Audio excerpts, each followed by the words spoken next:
전도 중에 가장 힘든 전도 중에 하나가 가족을 전도하는 것 같습니다. 어떤 분은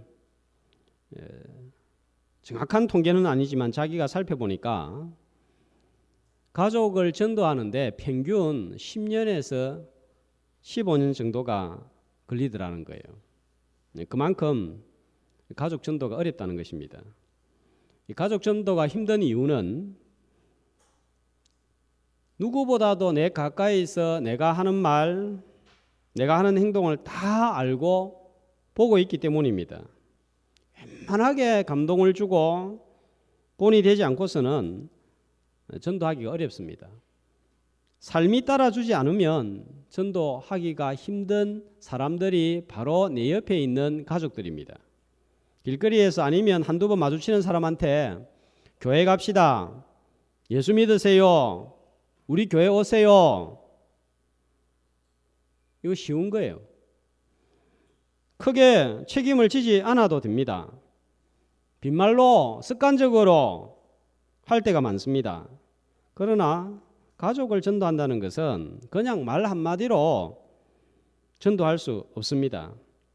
우리 교회에 오시는 분들 가운데 가족을 전도한 분들이 있는데 볼 때마다 참 저게 우리 교회 열매구나, 저분들이 우리 교회 열매구나 싶은 생각이 드는 분들이 있습니다.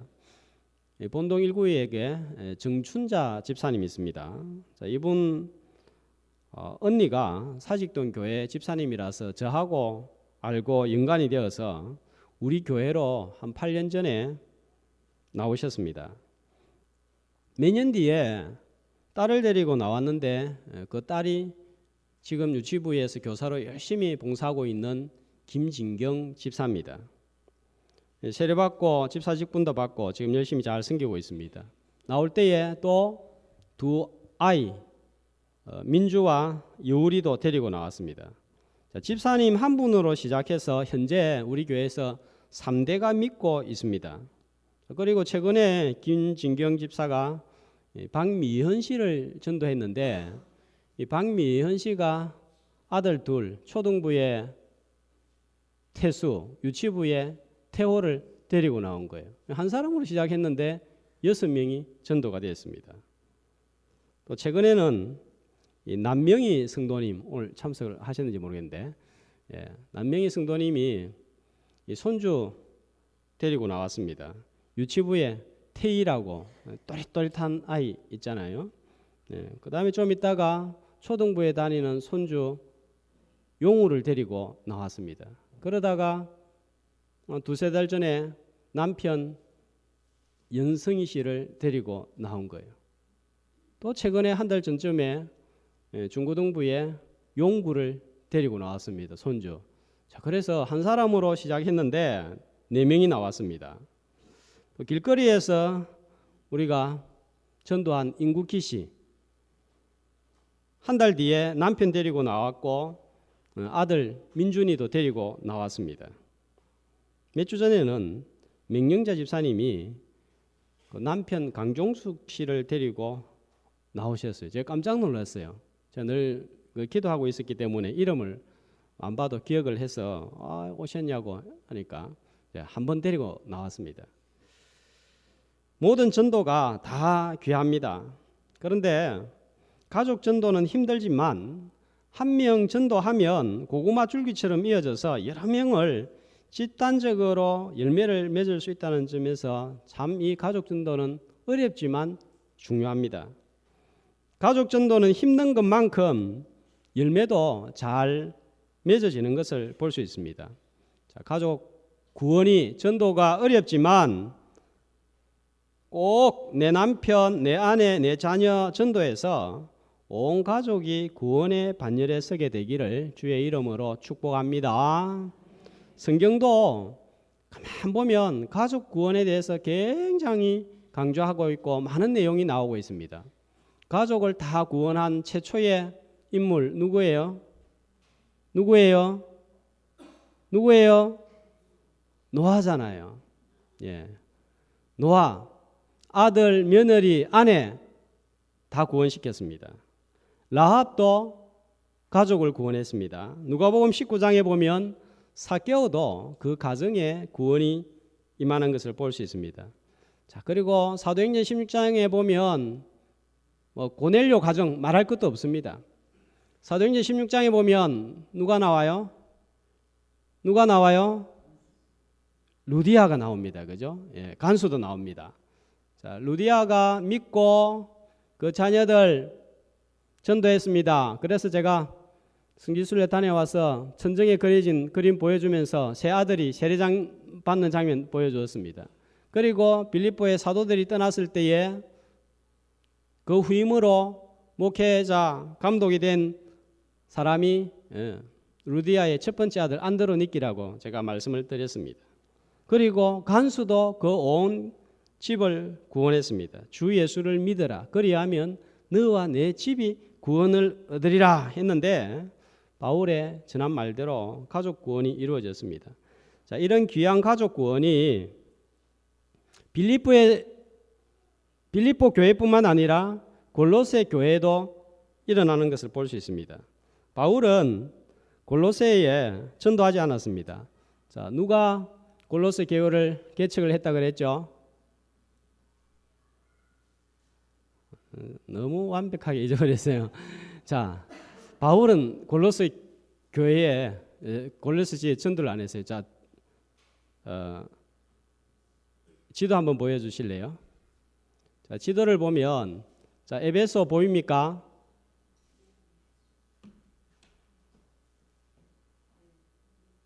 여기가 에베소입니다, 그죠? 자, 그 다음에 골로새는 여기 있습니다.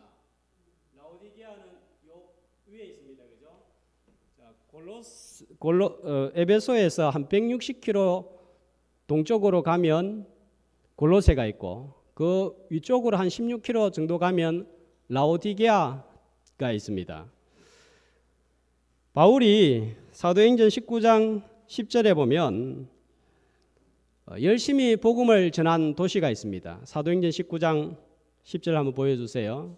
어디에서 복음을 열심히 전했는가 하면 에베소 도시에서 복음을 전했는데 자, 이렇게 나와 있습니다. 같이 두 해 동안 이같이 하니 아시아에 사는 유대인이나 헬라인이나 다 주의 말씀을 듣더라. 에베소 도시가 제일 동방에서 큰 도시였어요. 그러니까 많은 사람들이 이 도시를 찾았다가 바울이 전하는 복음을 들었는데 자, 이때 에바브라라는 사람이 복음을 듣고 골로새에 가서 교회를 세우고 말씀을 전했습니다. 자, 그래서 골로새서 1장 7절에 보면 이렇게 나와 있죠. 자, 골로새서 1장 7절 같이 한번 읽어봅니다. 이와 같이 우리와 함께 종된 사랑하는 에바브라가 너희가 배웠나니 그는 너희를 위한 그리스도의 신실한 일꾼이요. 에바브라로부터 배웠다 들었단 말이에요. 그래서 에바브라가 개척을 했습니다. 자, 그 다음에 또 골로새 출신 중에 신실하게 하나님을 잘 믿었던 일꾼이 있는데 바울 서신을 통해서 보면 알 수 있습니다. 누군가 하면 빌레몬이라는 사람이에요. 자, 빌레몬 하면 생각나는 게 뭡니까? 신약 성경 중에 빌레몬서라고 있죠, 그죠? 바울이 빌레몬에게 개인적으로 보낸 편지입니다. 아마 빌레몬도 에베소에 갔다가 복음을 듣고 믿었던 것 같습니다. 자, 왜 빌레몬이 골로새 출신인 줄 아는가 하면 골로새서 4장 9절을 보세요. 자, 빌레몬의 종을 소개하면서 뭐라고 합니까? 어디에서 온 사람이라고요? 너희에게서 온다 했으니까 골로새에서 왔다 이 말이에요. 그래서 빌레몬도 골로새 출신인 것을 알게 됩니다. 빌레몬 역시 빌레몬 1장 1절 2절을 보면 이 지역에 교회에 큰 영향력을 미친 인물인 것을 알 수 있습니다. 자, 말씀 한번 보여주세요. 빌레몬서 1장 1절 2절 같이 우리의 사랑을 받는 자요 동력자인 빌레몬과 자매 아비아와 우리와 함께 병사된 아키포와 내 집에 있는 교회에 편지하노니. 자, 여기에 보니까 누가 나옵니까? 동역자 빌레몬이 나오고, 자, 그 다음에 누가 나와요? 자매 아비아 그랬는데, 그래서 연이어 나오는 것으로 보아서 두 사람은 부부로 추정을 하고, 그 다음에 누가 나옵니까? 아키포. 우리가 오늘 본 말씀에는 또 17절에 보면 아키포가 나오잖아요, 그죠? 자, 그래서 이 아키포는 빌레몬의 친구로 보기도 하고 아들로 보기도 하는데, 아들로 본다면 가족 구원이 이루어진 거예요. 이렇게 본다면 빌레몬이 믿고 온 가정을 구원했습니다. 그리고 아키포는 믿고 난 다음에 자, 직분을 받았습니다. 자, 17절 오늘 말씀해 보니까 받은 직분 그렇게 나와 있죠, 그죠? 자, 이때 이 직분은 어떤 직분인가 하면 말씀을 전하는 직분이에요. 골로새 교회를 누가 개척했다고요? 누가 개척했다고요?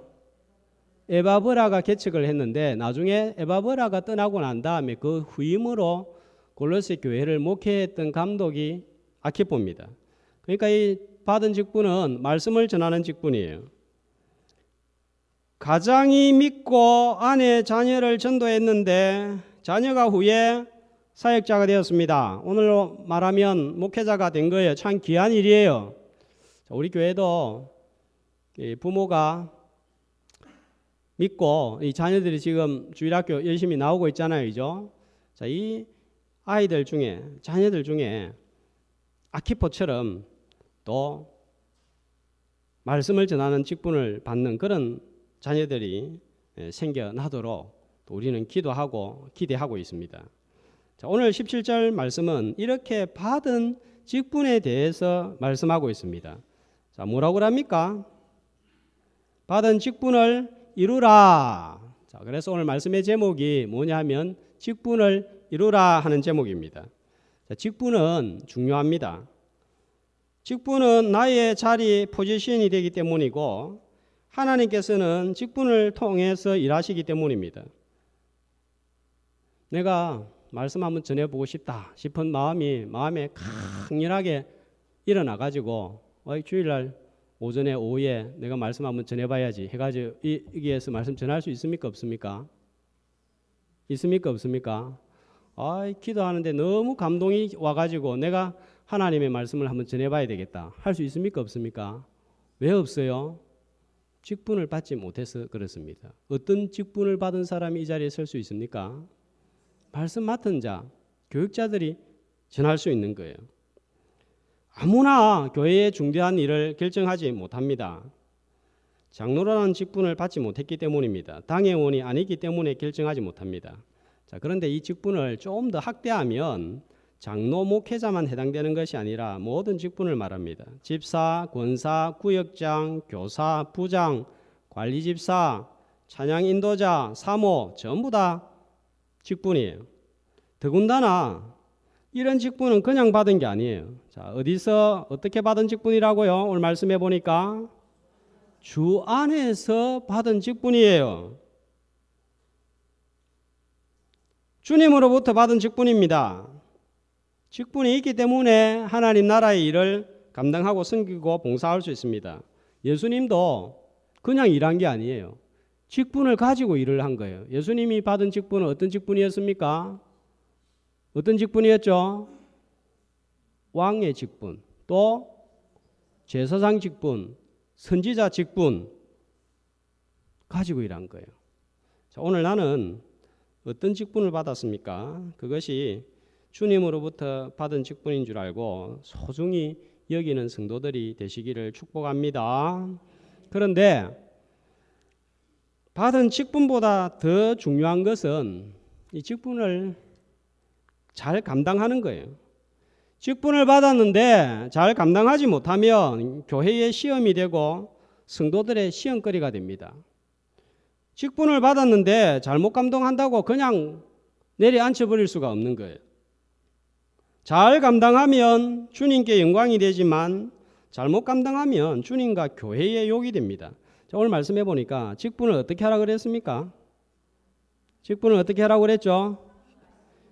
직분을 이루라 그랬습니다. 이루라 하는 말은 무슨 뜻입니까? 이루라. 감당해라 이 말이에요. 그런데 감당해라, 이루라 하지 아니하고 그냥 직분을 이루라 하지 아니하고 앞에 단어 하나가 붙어 있습니다. 무슨 말이에요? 무슨 단어예요? 상가입니다. 자, 상가가 무슨 뜻입니까? 상가. 장례식장에 가서 상가 조의를 표합니다. 그럽니다. 상가가 무슨 뜻이에요? 우리가 대충 알고 모르고 사용하는 단어가 참 많습니다. 사전에서 뜻을 찾아보면 겸손하고 조심하는 마음으로 정중하게 이 뜻이 상가예요. 겸손하고 조심하는 마음으로 정중하게. 그러니까 직분을 잘 감당하기 위해서 필요한 태도가 자세가 나오는데 첫 번째 겸손, 두 번째 조심, 세 번째 정중 이런 식으로 봐도 괜찮을 것 같아요. 다 비슷한 말이에요. 그렇다면 어떻게 겸손하고 조심하고 정중하여서 받은 직분을 잘 감당할 수 있을까요? 첫 번째로 자기 자리를 잘 지켜야 됩니다. 직분을 상가 이루기 위해서 꼭 필요한 게 뭐라고요? 자기 자리를 잘 지켜야 됩니다.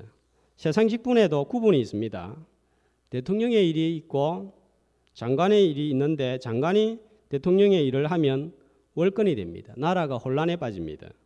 교회에서는 담임 목사의 일이 있고 부교역자의 일이 있고 관리 집사의 일이 있고 사모의 일이 있고 관리 집사의 아내의 일이 있습니다. 자기 자리를 지킬 줄 알아야 됩니다. 그 일을 넘어서면 문제가 생기는 거예요. 바다 육지가 있습니다. 그런데 바닷물이 땅으로 확 밀려오면 어떻게 돼요? 쓰나미가 되고 해일이 되고 땅에 혼란이 생깁니다.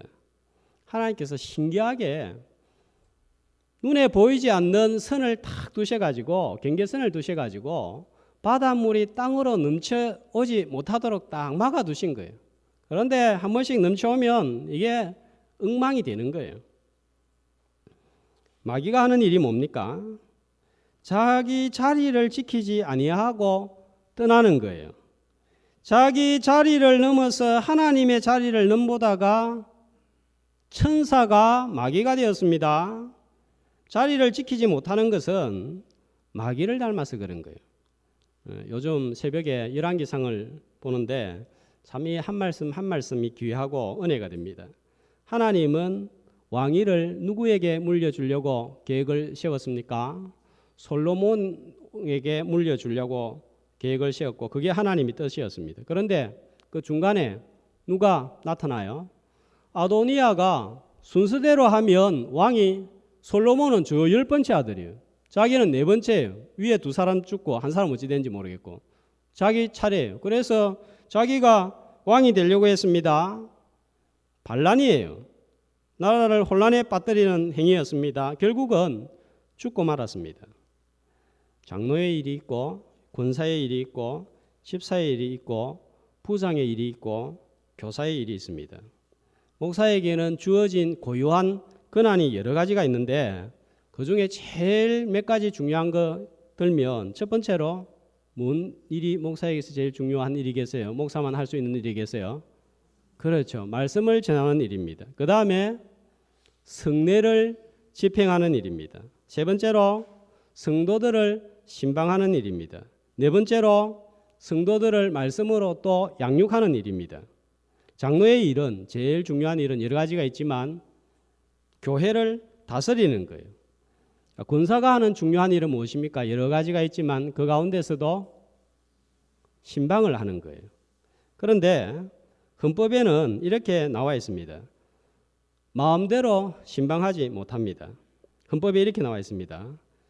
권사는 당회의 지도 아래 교인을 신방하되, 자, 어떻게 신방하라고요? 당회의 지도 아래. 자, 그런데 장로님들도 생업이 있기 때문에 신방을 주관할 수가 없습니다. 그래서 목사가 전적으로 신방을 주도하고 권사는 목회자의 지도 아래 따라가는 거예요. 이렇게 되어 있는 거예요.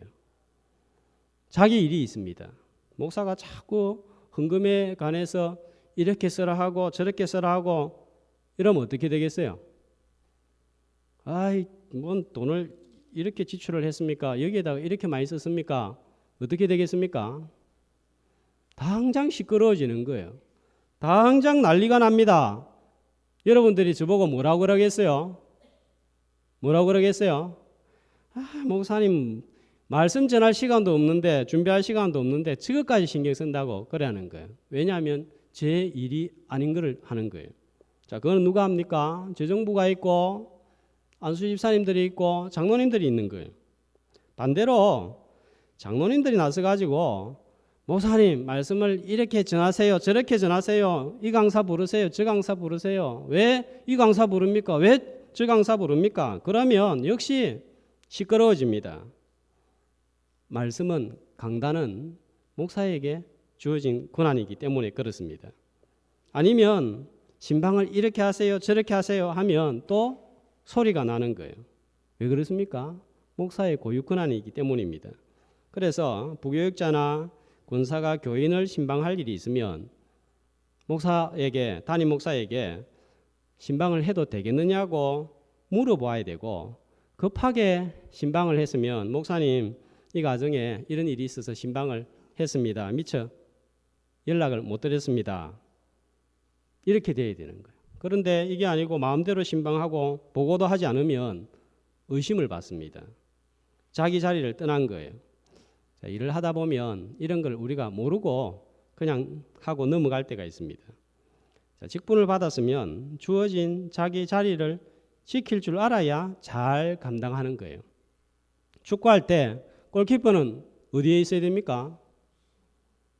문을 지켜야 돼요.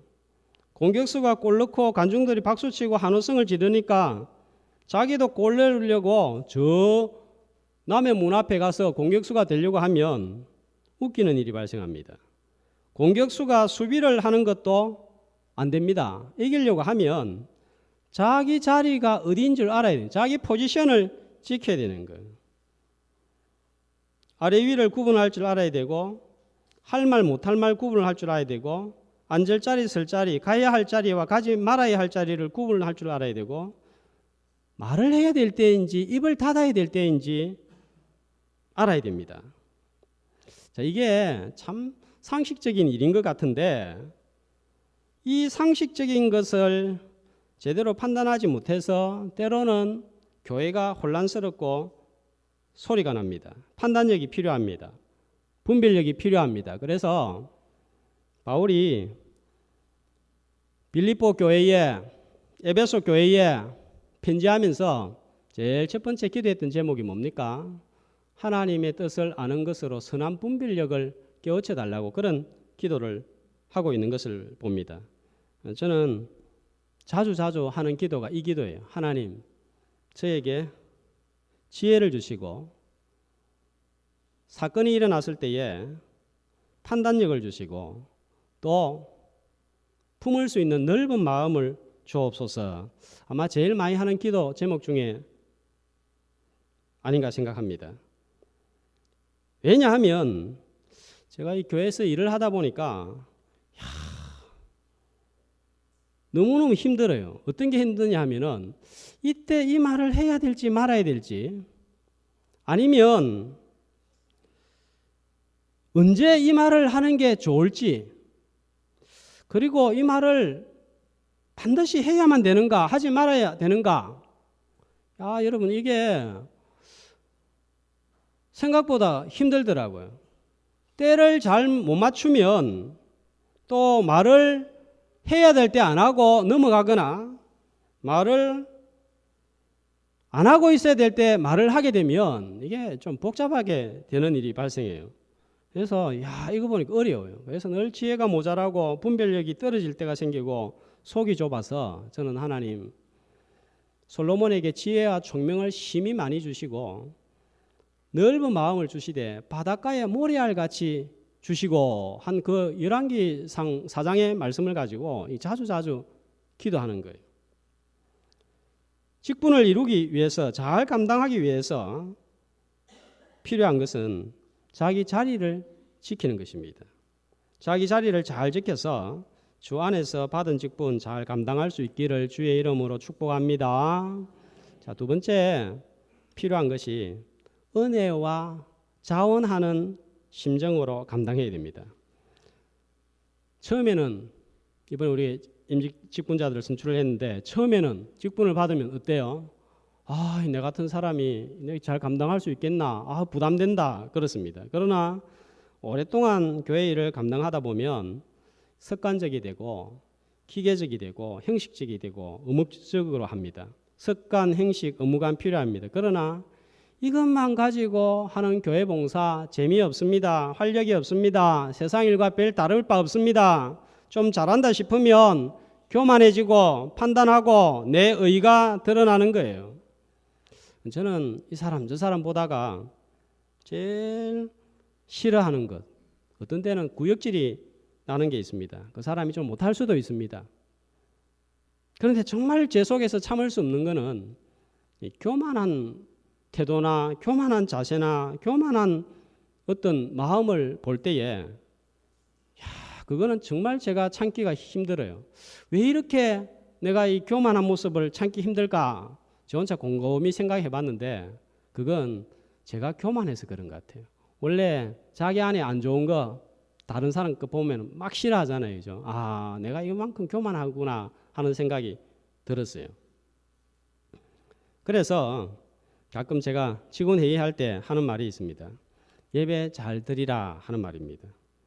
가장 은혜를 받아야 할 사람들이 사실은 누구냐 하면 교회의 직원이에요. 잘못하면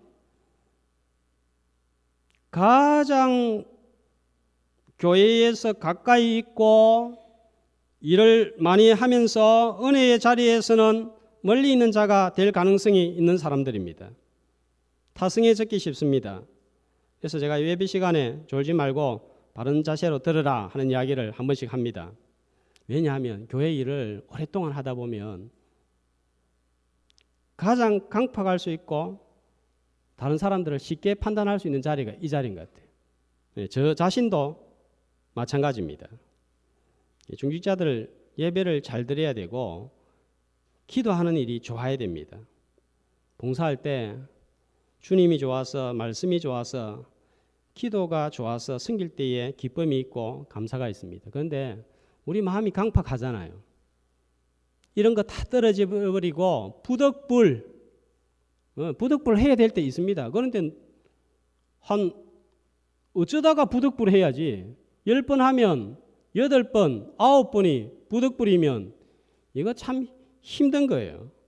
그래서 봉사는 열심히 하는데 영적인 사모함이 없으면 봉사는 하지만 세상 일과 별반 다를 바가 없는 거예요. 그래서 자신이 은혜 가운데 있는지 늘 살필 줄 알아야 됩니다. 언제 살핍니까, 뇌를? 여러분, 뇌를 살필 때가 언제입니까? 네. 영적인 것으로 뇌를 살피지 어떤 것 가지고 나를 살핍니까? 텔레비전 보다가 드라마 보다가 나는 죄인이다. 나는 진짜 죽일 놈이다 하고 땅을 치고 눈물을 흘리고 그럽니까? 그런 일 잘 일어나지 않잖아요. 예배의 자리에서 살피고 기도하는 가운데 살피지 언제 살피겠습니까? 그런데 기도해야 될 시간에 자신을 살펴야 될 예배의 자리에서 졸고 있고 딴 생각하고 있고 산만하면 언제 내가 달라지고 언제 내 모습을 봅니까? 뭐라 하다가도 불만이 있다가도 기도하다가 내 모습을 보면 할 말이 없는 거예요. 죄인 중에 개수인 거예요. 하나님을 사모하고 말씀을 사모하고 기도를 사모하는 마음으로 은혜와 자원의 자리로 마음으로 잘 감당할 수 있기를 축복합니다. 자, 세 번째로 이 직분을 잘 감당하기 위해서 필요한 것은 관계가 좋아야 됩니다. 아무리 하나님 사모하고 열심히 기도하고 전도하고 봉사해도 관계가 원만하지 못하면 이게 참 불편한 거예요. 시험이 듭니다. 지난번에도 말씀드렸습니다. 어떤 경우에는 100번을 기도하는 것보다 한 번 밥 먹는 것이 나을 때가 있습니다. 우리의 신앙의 목표는 열심히 일하는 것도 중요합니다. 그러나 더 중요한 것은 성숙한 성도가 되는 거예요. 성숙한 성도의 두 가지 잣대가 있습니다. 저 사람 성숙한가 성숙하지 않은가 뭘 보면 알 수 있겠습니까? 어떤 거 보면 우리가 대충 알 수 있겠어요? 뭐 보면 알 수 있겠어요? 첫 번째는 입에서 나오는 말입니다. 자, 감사를 얼마나 잘하느냐. 감사 절기 때마다 제가 강조하는 것인데 그 사람이 성숙한가 성숙하지 않은가 입에서 불평이 나오고 불만이 나오고 욕을 하고 비난하고 헛소문을 퍼뜨리는 그 사람 아무리 교회 오래 다니고 예수 오래 믿어도 그 사람은 구원은 받을지 모르지만 미성숙한 거예요. 어린아이 같은 거예요. 자, 또 하나는 뭡니까? 인간관계입니다. 아무리 기도를 열심히 하고 봉사를 열심히 하고 교회를 오래 다녀도 직분을 받았어도 관계가 원만하지 못한 사람, 어린아이 같이 미성숙한 사람입니다. 자기는 영적으로 대단하다고 생각해도 어린아이에 불과한 신앙이 많습니다. 자, 원만한 관계를 가지려고 하면 자, 어떻게 돼야 되겠어요? 내가 성품이 원만해야 되는 거예요. 그런데 우리 성품은 어떻습니까? 원만합니까? 뭐가 나와 있고 울퉁불퉁하고 그래서 조그만 일에도 팍팍 튀어오르는 게 있습니다. 평상시에는 말 잘못하는데 딱 뭐가 하나 열받으면 그 자리에서 팍 완전히 살을 애는 듯한 가슴을 도려내는 듯한 그런 말을 내던집니다. 왜 그렇습니까? 우리가 좀 다듬어져야 되는 거예요. 깎여져야 되는데 세월이 지나도 안 깎여지면 그럴 수밖에 없는 거예요. 자, 요즘 열왕기상 말씀을 새벽에 보는데 좀 이 4,000원 하는 거 가서 사가지고 한번 집에서 쭉 한 번씩 두세 번씩 읽어보세요. 얼마나 은혜가 되는지. 성전을 짓는데 돌을 사용합니다. 그런데 어떤 돌을 사용을 합니까? 어떤 돌을 사용하던가요? 그렇습니다. 다듬은 돌이에요. 우리 장로님은 새벽에 나오셔가지고 잘 들으셔가지고 야, 그 모습을 보면서 제가 그런 생각이 들었어요. 이 성전을 짓는데 울퉁불퉁한 거, 삐죽삐죽한 거, 모가난 거 이거 가지고 지을 수 없는 거예요. 딱 다듬은 돌을 가지고 지어야 되는 거예요. 어디가 성전입니까? 어디가 성전이에요? 하나님이 계시는 곳이 성전입니다. 하나님이 어디에 계십니까? 어디에 계세요? 하늘에 계시고 또 어디에 계십니까? 내 속에 계시는 거예요. 너희가 하나님의 성전인 것과 하나님의 성령이 너희 안에 거하는 줄을 알지 못하느냐? 이게 성전이에요. 그런데 우리 안에는 삐죽삐죽한 다듬지 못한 깎이지 않은 그런 돌들이 많은 거예요. 이게 자꾸 다듬어져야 됩니다. 깎여져야 됩니다. 그래야 내가 성품이 원만하고 그래야 얼굴도 밝아지고 환해지고 어떤 사람은 예수 믿는데 얼굴이 저보다 더 굳어 있는 사람이 있어요. 딱딱하고 야 그런 사람 보면 나도 접근하기가 싫어요. 부담이 돼요. 여러분 그런 사람 기도 열심히 하면 제가 늘 인상 쓰고 다니면서 기도 열심히 한다 생각해 보세요. 어떻게 생각하겠습니까? 우리 다대교회 성도들은 마음이 좋아서 너무 기도를 열심히 하다 보니까 저렇게 심각해지구나 이렇게 받아들일 수 있을 건데 조금 빼딱한 사람은 저렇게 기도할 바에야 나는 기도 안 할란다 이렇게 됩니다. 저렇게 인상 쓰고 다니는데 뭐 하려고 기도하나 이런 생각이 드는 거예요. 그래서 자꾸 다듬어지고 깎여지고 그 열매가 어떤 걸로 드러나는 거예요? 내 성품이 다듬어지고 부드러워지고 깎여지면 옆에 있는 사람과 원만한 인간관계를 맺는 거예요. 그러면 옆에 있는 사람이 일하고 싶어 하고, 어떤 때는 어떤 사람들은 중요한 직분을 받았는데 그냥 말로서 막 살을 도려내는 한마디를 하고 열을 내고 화를 내버리면 이게 감당이 안 되는 거예요. 이러면 직분을 이루라, 못 이루는 거예요. 자, 그래서 직분을 어떻게 이루라고요? 상가, 조심하여, 겸손하여, 정중하게 이루라는 거예요. 우리가 받은 직분, 세상에 나가면 아무도 알아주지 않습니다. 시장, 장관, 국회의원 하면 사람들이 와 하고 사진 찍으려고 합니다. 제가 밖에 나가가지고 양복 껴입고 나가도 사진 찍자고 하는 사람 아무도 없어요. 우리 교회에서만 목사님하고 인사하지 뭐 어디 가도 뭐 저보고 인정해주고 그런 거 없어요. 자, 장로, 집사, 교회 밖에서 누가 알아줍니까? 주일학교 교사, 세상의 대학 교수, 고등학교 교사 이래 되면 아 선생님 하지만 나 주일학교 교사다 누가 알아줍니까? 그러나 디모데전서 3장 13절에 보니까 집사의 직분을 잘한 자들은 아름다운 지위와 그리스도 예수 안에 있는 믿음의 큰 담력을 얻느니라. 자, 큰 담력을 얻느니라. 이걸 쉽게 말하면 성장한다. 믿음이 성장한다 이 말이에요. 주님이 인정해 주시고 우리의 믿음이 성장하고 성숙하게 됩니다. 내가 받은 직분이 무엇입니까?